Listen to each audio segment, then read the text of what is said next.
What's up, guys? I am back in the RV bathroom today, finally, to work on the floor. And already running into some issues because, of course, nothing goes smoothly so far in this project. So I'll just give you a quick little update on what I'm doing and my plans of what I'm going to do. So here's the floor just as I left it. I just have the sewer covered with just a random piece of metal and some tape just to keep everything out of there. So now, my original plan was to cut the floor out.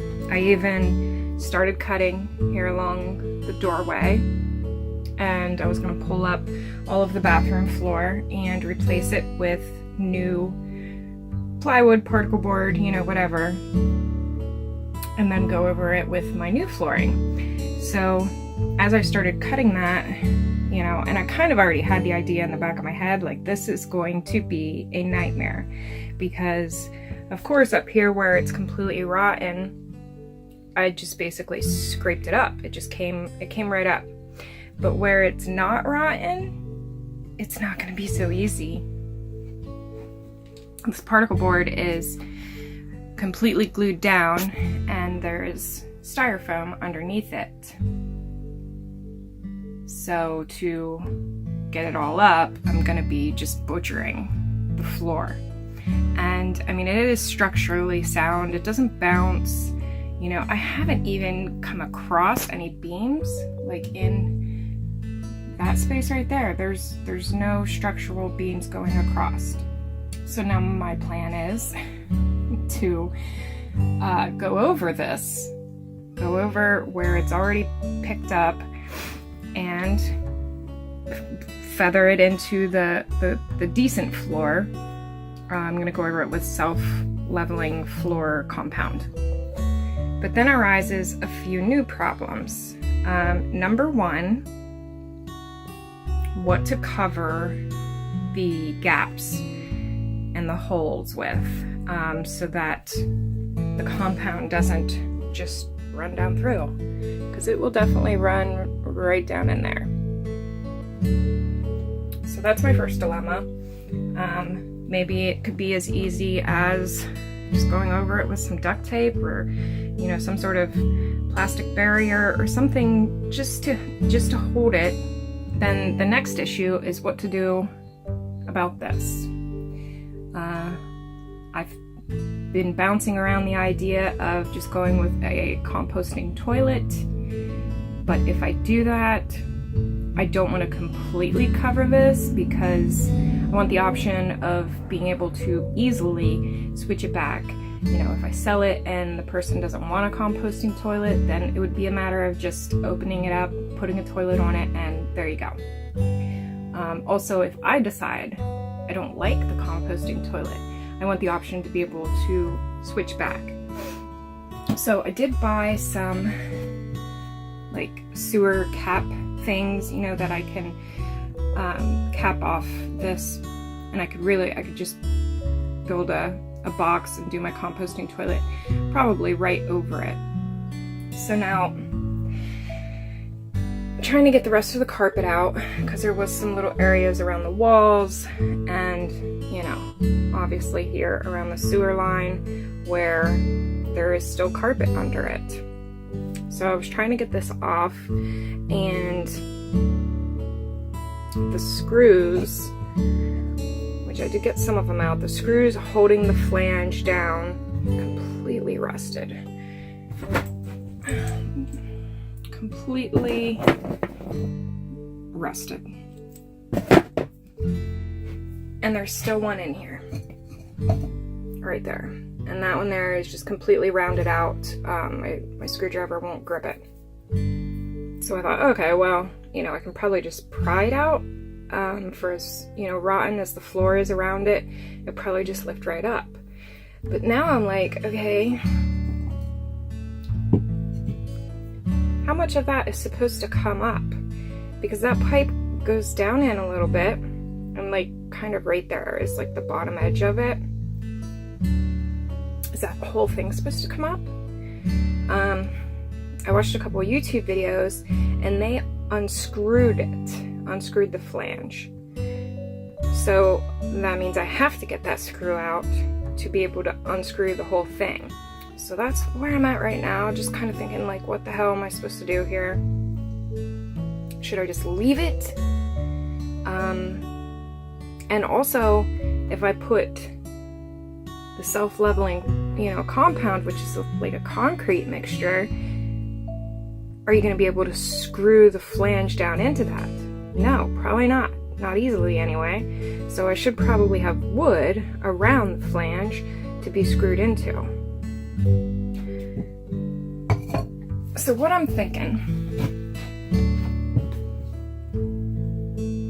if I can get this carpet out, then there will be a gap between the flange and the floor, of what's left of the floor. And most of it's rotten around there anyway, so that particle board is already pretty much gone.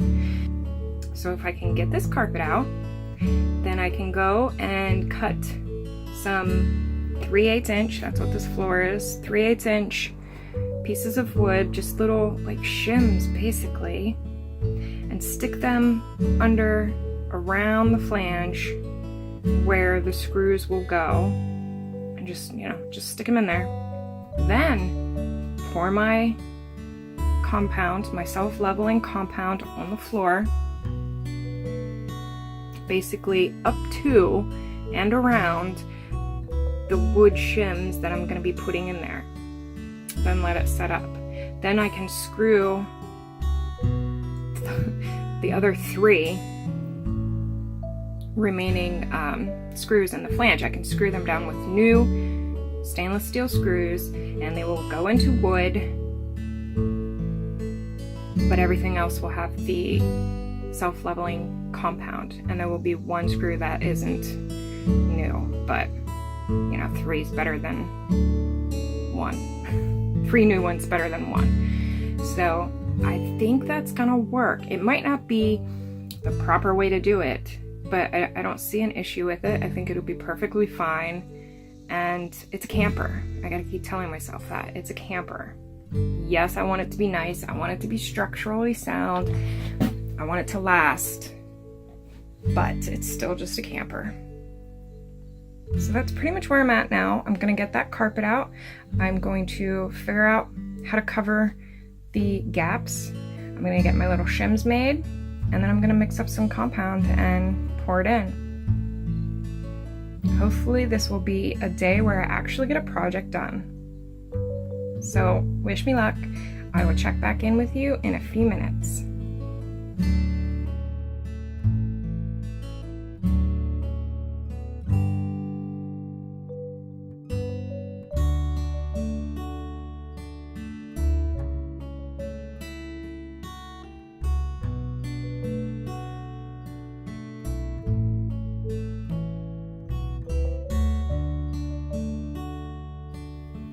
Okay guys, so it's been a few days and I'm back out here today to hopefully finish this.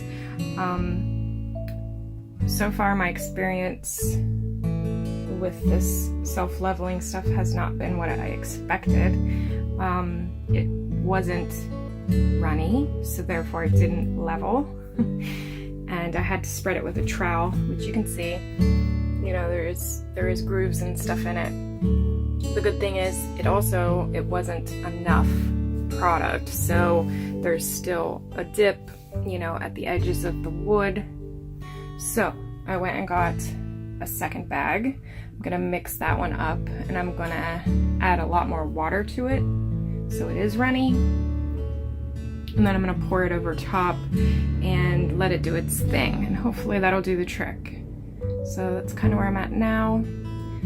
Just gonna come out and knock off some of the lumps. Like this corner here has some lumps I need to take off, and probably back there a little bit, just kind of smooth it out, maybe rough it up a little, put some grooves in it so that the next layer really attaches well, and yeah, then I should be good to go. and I will show you guys the end result. Well, I'm not completely satisfied with the way this turned out, but I think it's going to be just fine. The compound that I was using, again, it wasn't thin enough, so I ended up having to spread it around with a trowel, and I did get some grooves and stuff in it. However, I just took a blade and scraped them down, so that's what these white lines are now, which they're pretty flat and smooth now that I scraped them down. It's a little rough here around the flange, but that's all going to be covered up anyway. The flooring isn't going to go up under there. It's only going to come to, you know, around there. So I think it's going to be just fine, hopefully. If not, I'll just have to go over it with a thin piece of plywood, but I really think it's going to be just fine. There is going to be some trim back there in the corners or along the wall, so I'm not worried about that. So yeah, it didn't turn out the way I thought it was going to turn out, but I think it's going to be perfectly fine. So now that that's done, I'm not going to start laying the new floor yet, just because there's so much other shit going on in here. I don't want to get it messed up, but this will be ready when I do get to that point. I bought some floor primer that's especially for using under stick down tiles, and then I also got an extra tub of floor adhesive just to make sure that they are really stuck down good. So that's it for this project. Got a couple other things I'm going to do out here today, and I will keep you guys up to date. See you later.